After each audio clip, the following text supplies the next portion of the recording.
So you will need to take off the glass housing at the top. And then here you have the plug. And then you will need to turn it over, unscrew this bottom section. And you may have a little bit of moisture here, and that is normal.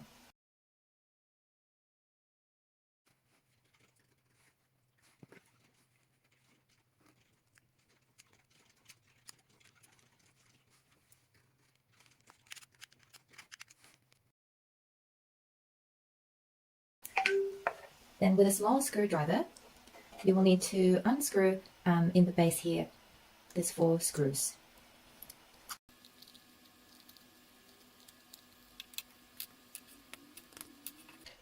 Put the screws aside.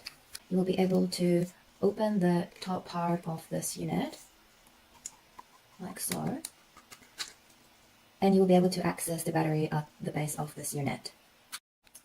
So you just want to unplug from the PCB board there. And then remove it from the base. So this may be stuck into place when doing this. And you also may notice an O-ring coming off that will need to go back into the section right here if it does come out. So now that you have access to the base of the system here, and you've unplugged the cable from the PCB board, all you will need to do is to pull the battery out, and it will be quite stuck to the bottom.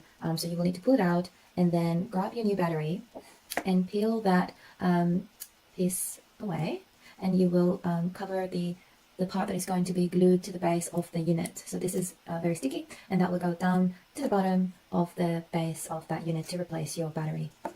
Then connect your new battery to the PCB board. You will need to put it back. Line that now up with the USB port here with the section, and then the bottom back. So now you can test your battery. It's all working well. And now you can screw back the 4 screws down at the bottom.